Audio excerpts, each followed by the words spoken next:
Alright guys, this video is entitled From Simple Sandwich to Grilled Sandwich. So I'm going to take the ultimate simple sandwich, which by definition a simple sandwich is 2 slices of bread with some type of filling in the middle. In this case it's going to be our traditional PB&J.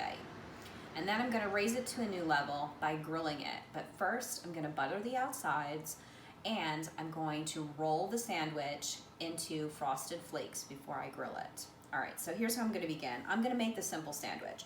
So simple sandwich, again, 2 slices of bread with some kind of filling in the middle. So it doesn't necessarily have to be, I have, I think this is sliced potato bread. It can be white bread. It can be wheat bread. It could be 2 tortillas.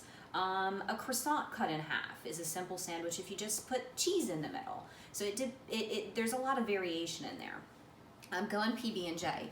I'm going to use the extra crunchy peanut butter because I just think that that's really just adds another texture and a little more complexity to it. Because I mean, we're really just talking about peanut butter and jelly here, which is very simple, but we want to make it something just a little bit more advanced.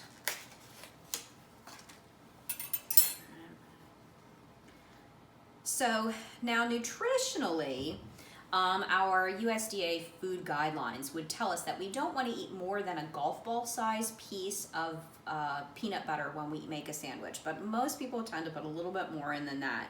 I think it's just important to be aware that you're probably having a little bit more than the accepted serving, but just get outside and move around after you eat this. You'll feel better. All right.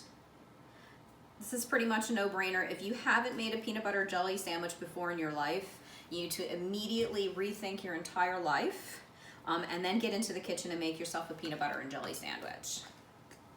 This one's a little bit different because most people don't fry a peanut butter and jelly sandwich, and they certainly don't roll it into Frosted Flakes before they do that. All right, we're going to use grape jelly. You can use any kind of jelly that moves you. I personally love to have strawberry jelly with my peanut butter and jelly sandwich, but those of you that know me know I have a sensitivity to peanut butter and I can't really eat this stuff.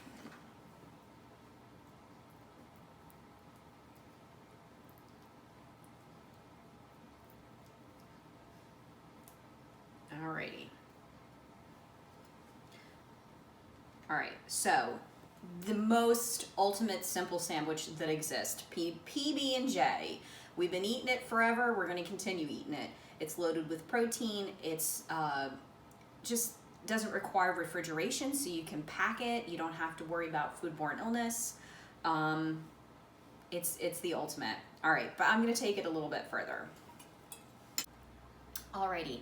I'm gonna need a little bit of softened butter. If you don't have regular butter, margarine works fine, or like country crock spread. We use that a lot in my cooking classes at the school. We like the flavor of that. I have butter at home today, nice and soft and ready to go, so I'm gonna use that. And I have some corn flakes. They're frosted. Now, if you don't have frosted corn flakes, you could use just traditional corn flakes that are unfrosted. It's just maybe not going to be quite as sweet, and some people might prefer that because this is going to be sweet, but delicious. You need to crush them up a little bit. I've just put them in a Ziploc baggie, and I'm just going to lean down on it just a few times just to get it to be the consistency that I like. You don't want it to be teeny tiny crumbs. You want it to have a little bit of texture to it.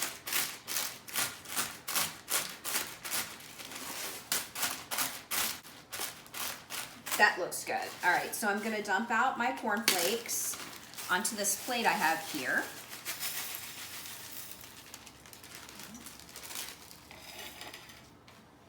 And I'm going to butter both sides of the sandwich. A grilled sandwich defined as 2 slices of bread, and again, bread, that's a flexible term. Could be tortillas, could be a hard roll, could be sliced bread. And then it's buttered, and then it's toasted brown on each side for a grilled sandwich. So I'm going to butter each side. Don't be stingy. I'm going to place the first buttered side down, and then I'm going to butter the other side. And you can do all the way around if you like to. You could do even the sides, but I'm just going to do the top and bottom to this one.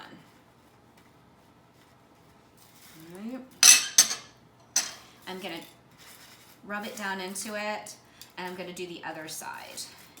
And I'm gonna crush a little bit more on top.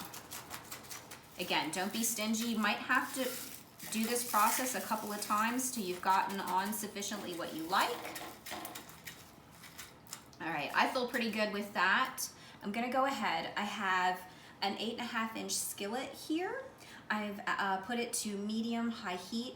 Remember, low and slow here. Don't get it up high, because ultimately what will happen is it'll get too dark on the outside and it'll be bitter tasting there, and then won't be heated through. So low and slow, patience.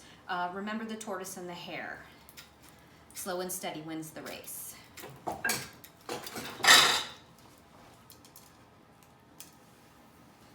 All right, it's ready to flip now. I'm gonna turn it over and I'll toast it on the second side. You can see it's getting nice and brown, and you're even getting a little bit of caramelization from the sugar on the Frosted Flakes.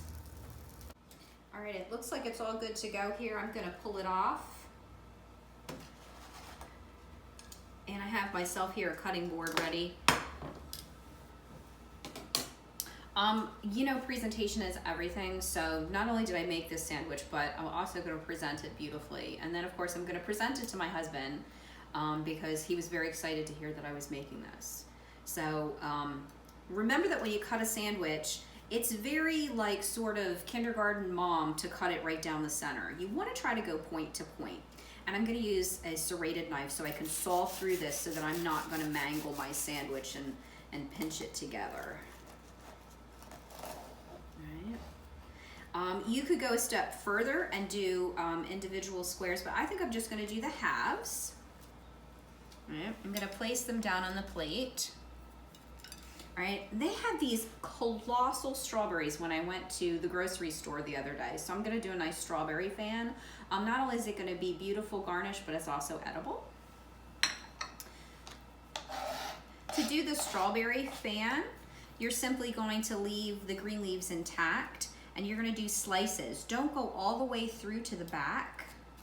You're gonna do many slices, thin slices down, leaving about 1/2 inch attached there.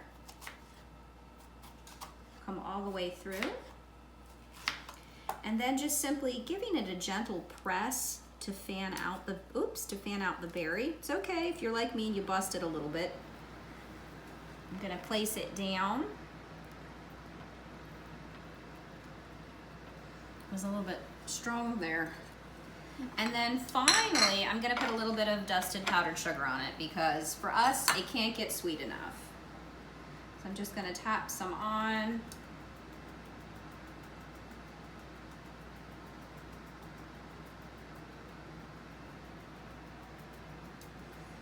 And there you have it, the ultimate grilled peanut butter and jelly sandwich.